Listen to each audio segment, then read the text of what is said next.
السلام علیکم۔ آج جمعہ ہے، ستمبر کی 15 تاریخ۔ پاکستان میں اس وقت شام کے 7، بھارت میں 7:30، اور یہاں ہمارے اسٹوڈیوز کی گھڑیوں میں صبح کے 10 بج رہے ہیں۔ وائس آف امریکہ واشنگٹن کی اردو سروس سے میں ہوں خالد حمید، خبروں کے ایک بلیٹن کے ساتھ۔ سپریم کورٹ آف پاکستان نے نیب ترامیم بل کی بیشتر شقیں کالعدم قرار دے دی ہیں، جس کے بعد سابق وزیر اعظم نواز شریف اور سابق صدر آصف علی زرداری سمیت متعدد سیاستدانوں کے خلاف کیسز دوبارہ کھل گئے ہیں۔ Chief justice of Pakistan justice Umar Ata Bandial کی سربراہی میں 3 رکنی بینچ نے جمعے کو سابق وزیر اعظم عمران خان کی درخواست پر نیب ترامیم بل کا محفوظ شدہ فیصلہ 2-1 کی اکثریت سے سنایا۔ 3 رکنی بینچ میں شامل جسٹس منصور علی شاہ نے اختلافی نوٹ لکھا۔ عدالتی حکم میں کہا گیا ہے کہ جو مقدمات اس ترمیم کی منظوری سے قبل نیب میں چل رہے تھے انہیں 7 روز میں دوبارہ شروع کیا جائے۔ سپریم کورٹ نے فیصلے میں تمام تحقیقات اور انکوائریز بحال کرنے کا حکم دیتے ہوئے کالعدم قرار دی گئی شقوں کے تحت نیب کو کارروائی کی ہدایت کی ہے۔ عدالتی فیصلے کے مطابق عوامی عہدوں پر بیٹھے تمام افراد کے خلاف مقدمات دوبارہ شروع ہوں گے، تاہم آمدن سے زیادہ اثاثہ جات والی ترامیم سرکاری افسران کی حد تک برقرار رہیں گی۔ سپریم کورٹ نے پلے بارگین کے حوالے سے کی گئی نئی نیب ترمیم بھی کالعدم قرار دی ہے۔ اعلیٰ عدالت نے احتساب عدالتوں کے نیب ترامیم کی روشنی میں دیے گئے احکامات کو بھی کالعدم قرار دے دیا ہے۔ عدالت نے کرپشن مقدمات میں بار ثبوت ملزم پر ڈالنے کے بجائے نیب پر ڈالنے کی شق بھی کالعدم قرار دے دی ہے۔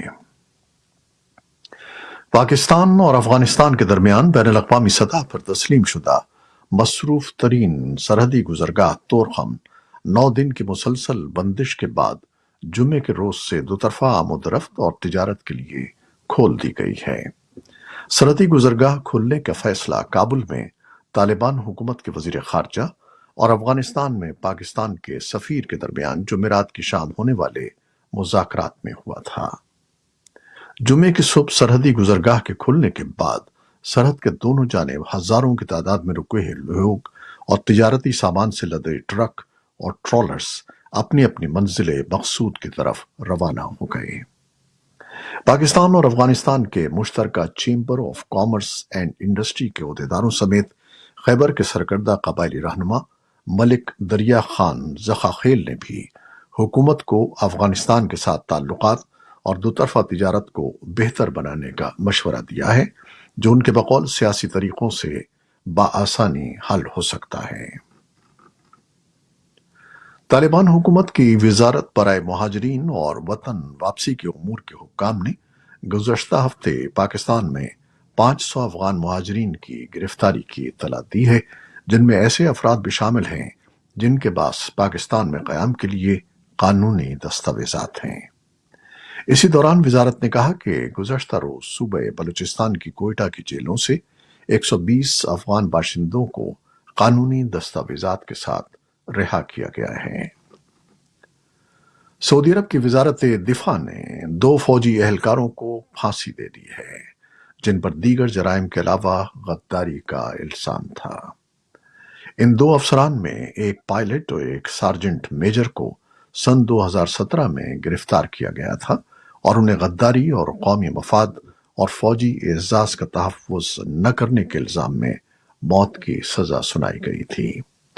دونوں نے خود پر عائد کیے جانے والے الزامات کا اعتراف کیا تھا۔ سعودی عرب میں سن 2021 میں بھی 3 فوجیوں کو پھانسی دی گئی تھی، جن پر سنگین غداری اور دشمن کے ساتھ تعاون کا الزام تھا۔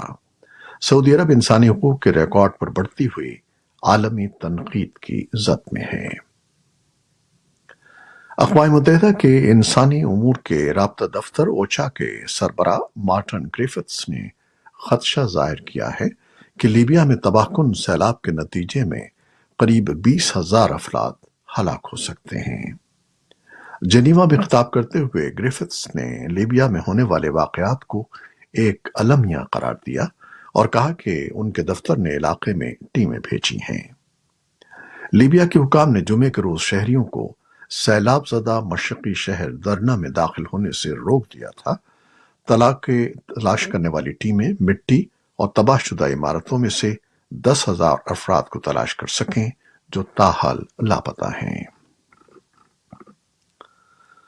صدر بائیڈن کے بیٹے ہنٹر بائیڈن پر آتشی اسلحہ رکھنے کے وفاقی قوانین کی خلاف ورزی پر فرد جرم عائد کی گئی ہے۔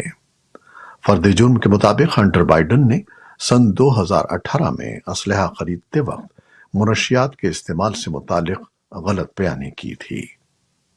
یہ فرد جرم ایک ایسے وقت میں سامنے آئی ہے جب کانگریس کے ریپبلکنز ڈیموکریٹک صدر کے خلاف مواخذے کی تحقیقات کر رہے ہیں، جن کا تعلق ہنٹر بائیڈن کے کاروباری معاملات کے بارے میں ہے۔ ریپبلکنز نے اس بارے میں شہادت حاصل کی ہے کہ کس طرح ہنٹر بائیڈن نے بیرون ملک کاروبار کرنے کے لیے بائیڈن برانڈ کا استعمال کیا، لیکن انہوں نے صدر کی جانب سے کسی غلط کام کے بارے میں ٹھوس ثبوت ابھی تک پیش نہیں کیے ہیں۔ ایسے میں جب عالمی رہنما نیو یارک میں 78ویں اقوام متحدہ کی جنرل اسمبلی کے لیے اس ماہ اکٹھے ہو رہے ہیں، امریکی وزیر خارجہ اینٹنی بلنکن نے بدھ کے روز بائیڈن انتظامیہ کے مستقبل کے لیے پرجوش عزائم کا خاکہ پیش کرتے ہوئے کہا ہے کہ ایک دور ختم ہو رہا ہے اور ایک نئے دور کا آغاز ہو رہا ہے۔ بلنکن نے کہا کہ امریکہ جمہوریتوں کو مضبوط کرنے، انسانی حقوق کو فروغ دینے اور اقتصادی ترقی کو بڑھانے کے لیے اتحاد بنا رہا ہے۔ انہوں نے کہا کہ ہم اس روشن خیال ویژن کو آگے بڑھائیں گے جس نے طویل عرصے سے امریکی قیادت کو اپنے بہترین انداز میں متحرک کیا ہے۔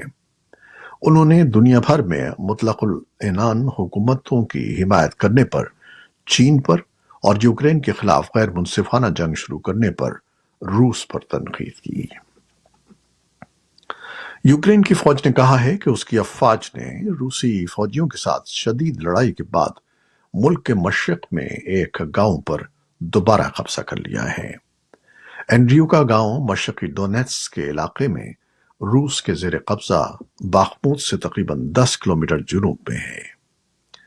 یوکرین کی مسلح افواج کے جنرل اسٹاف کی جانب سے جمعے کے صبح اندریوکا پر دوبارہ دعویٰ کرنے کا اعلان سامنے آیا۔ اندریوکا میں یوکرینی فوج کے قبضے کے بارے میں روس کی طرف سے کوئی تصدیق یا تبصرہ نہیں کیا گیا۔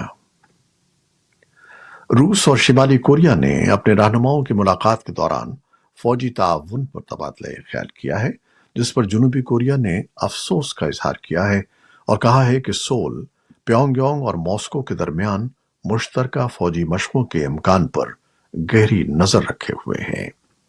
حکام نے بتایا کہ جنوبی کوریا کے صدر یون سک یول اگلے ہفتے اقوام متحدہ کی جنرل اسمبلی میں اپنے خطاب میں شمالی کوریا اور روس کے درمیان فوجی تعاون پر گہری تشویش کا اظہار کریں گے۔ پیونگ یانگ کے سرکاری میڈیا کے مطابق پوٹن نے کم کی طرف سے دی گئی شمالی کوریا کے دورے کی دعوت قبول کر لی ہے۔ امریکہ اور جنوبی کوریا کے خارجہ امور اور دفاعی حکام نے جمعے کو سول میں ملاقات کی، جس میں سیکیورٹی تعاون اور شمالی کوریا کی طرف سے جوہری اور میزائل خطرات سے نمٹنے کے طریقوں پر تبادلہ خیال کیا گیا۔ جنوبی کوریا کی وزارت خارجہ کے نائب وزیر چانگ ہو جن نے کہا کہ اگرچہ یہ یقین کرنے کی کوئی وجہ نہیں ہے کہ کوئی حملہ چین یا روس سے ہو رہا ہے، لیکن شمالی کوریا کے خطرے کو تسلیم کر لیا گیا ہے۔ یہ بیان اس وقت سامنے آیا جب شمالی کوریا کے رہنما کم جونگ ان نے جمعے کو روس کے مشرقی علاقے میں لڑاکا طیارے بنانے والے پلانٹ کا دورہ کیا۔ غیر ملکی حکومتوں اور ماہرین کا اندازہ ہے کہ شمالی کوریا ممکنہ طور پر روس سے جدید ہتھیار یا ٹیکنالوجی حاصل کرنے کے عوض یوکرین میں جنگی کوششوں کے لیے روس کو گولہ بارود فراہم کرے گا۔ تاہم کریملن نے کہا ہے کہ روس اور شمالی کوریا نے اس ہفتے کم جونگ ان کے دورہ روس کے دوران فوجی معاملات یا کسی دوسرے شعبے سے متعلق کسی معاہدے پر دستخط نہیں کیے ہیں۔ کریملن کے ترجمان دمتری پسکوف نے صحافیوں کو بتایا کہ اس دورے کے دوران کسی باضابطہ معاہدے پر دستخط کرنے کا کوئی منصوبہ نہیں تھا، جس میں کم نے صدر ولادیمیر پوٹن کے ساتھ انفرادی سطح پر بات چیت کی ہے۔ بیلاروس کے صدر الیگزینڈر لوکاشینکو نے روسی صدر ولادیمیر پوٹن کو بتایا ہے کہ بیلاروس نے حال ہی میں روس کو 60,000 ٹن ڈیزل اور 60,000 ٹن پیٹرول فراہم کیا ہے اور وہ ترسیل میں مزید اضافہ کرنے کے لیے تیار ہے۔ لوکاشینکو کا کہنا تھا کہ روسی فیڈریشن کو جتنا ایندھن درکار تھا ہم نے فراہم کیا ہے۔ لوکاشینکو اس وقت روس کے دورے پر ہیں، جس کے کچھ حصوں کو اس وقت ڈیزل کی شدید قلت کا سامنا ہے۔ اسرائیلی یہودیوں کے نئے سال کی تیاریوں میں مصروف ہیں اور 2 روزہ تعطیل کے دوران اسرائیلی فوج نے سیکیورٹی سخت کر دی ہے۔ مغربی کنارے اور غزہ کراسنگ میں مقیم فلسطینیوں کے لیے سڑکوں کو مکمل طور پر بند کر دیا گیا ہے۔ ایک بیان میں فوج نے کہا کہ سفری پابندیاں 15 ستمبر سے 17 ستمبر تک برقرار رہیں گی۔ یہ تھی وہ خبریں جو فیس بک لائیو پر ہم نے آپ کے لیے پیش کی۔ ہماری ویب سائٹ، یوٹیوب اور پوڈ کاسٹ پر یہ بلیٹن آپ کے لیے پوسٹ کر دیا جاتا ہے۔ آپ ہمارے بلیٹن کو شیئر کرتے ہیں اور اپنے کمنٹس میں اپنی محبتوں اور دعاؤں کا اظہار کرتے ہیں، جس کے لیے ہم آپ کے فرداً فرداً مشکور ہیں۔ اپنی ان دعاؤں کو جاری رکھیے گا۔ نیوز پروڈیوسر عائزہ عرفان اور نیوز ایڈیٹر بہجت چیلانی کے ساتھ خالد حمید کو آپ اجازت دیجیے گا۔ اللہ حافظ۔